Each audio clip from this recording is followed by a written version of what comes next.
All right, everybody. Hey, Sergeant Mommertz again. So right now we're going to talk about VGLI. So the VGLI, very good program. Everybody here is eligible for it. There's a caveat in here, though. You cannot pick it up at any time. You have to pick it up within the first, I believe it's 120 days. I'll double check that number for you. But 120 days of retirement. So if you go longer than 120 days, you would not be eligible for it. So please make sure that you keep that in mind.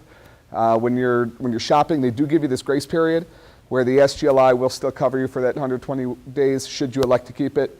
But after that, you're no longer eligible for it. It's time to make your decision. If you don't make a decision, it's made for you. Okay? So please just keep that in mind, 120 days of retirement, if this is something you're interested in. Again, just allows you to continue the benefits that you have currently. Same limits, 10K minimum up to 400,000 maximum. You can make elections to change the amounts. You can never go over the 400,000 just like we have right now. Lifetime coverage, as long as you pay the premiums, they'll never cancel it on you. Yeah, and you can increase it by $25,000 every 5 years up to the max of 400,000. So 1 year and 120 days to apply for it. Medical conditions may make you uninsurable. Protect yourself within 240 days of separation. Again, check that hyperlink. We have this all on a CD for you. When you retire, one of the things you'll do is you'll come by the FSS and you'll see myself, Sergeant Miller, maybe Sergeant Slamba, but you'll see one of us. We have a retirement CD for you, and on it, it's all broken down for you. You can click on the hyperlinks and everything. Okay, again, some more hyperlinks that we'll provide to you. However, if you want to jot them down, you absolutely can. There's a tutorial video, and if anybody wants this, just let us know. We can send it out to you via email, that's fine too. But a tutorial video on some of the facts about VGLI, the website, obviously, how to enroll, everything, and we can help walk you through that.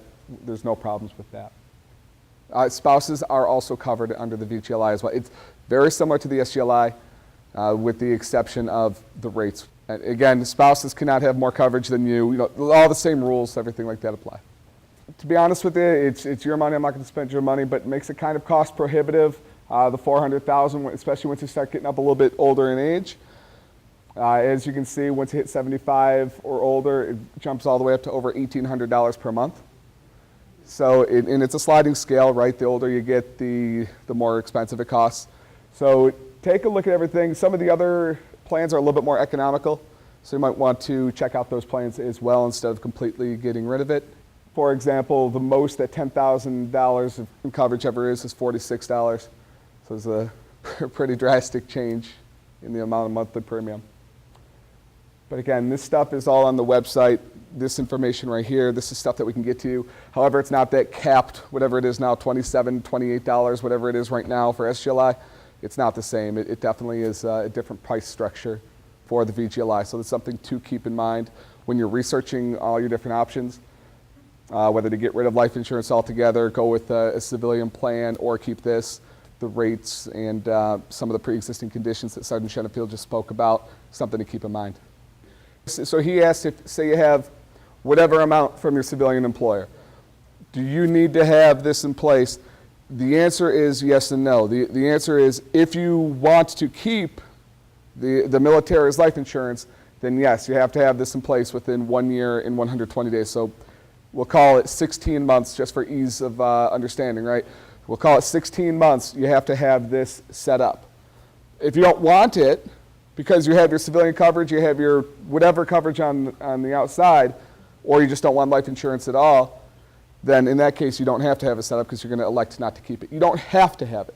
Right, so if you're going to retire from your civilian job in 3 years, but you're retiring from the military this year, you don't want the VGLI now, but you want it when you retire from your civilian job, you do need to get it now. You can start off at the lowest amount and then, and then increase over time. You can definitely do that. Excuse me. However, if you want it in the future, you do need to grab it now. Within 16 months of retiring. The rate changes based on the year, how old you are, and how much money you choose. For example, somebody age 55 to 59 who wants $400,000 worth of coverage is paying $268 per month. Somebody in the same age bracket who wants $60,000 is paying $40 per month. No, you pay whatever your age demographic is. So when your age bumps up to the next age demographic, so does your premium. Just to kind of expand on that a little bit, right? So you can still maintain your SGLI at that rate. Again, I think it's around $29 for 400,000. You can maintain that SGLI for an additional 4 months. Then there's still another 1 year after that, which you have to sign up for VGLI if you want it. Thank you, guys.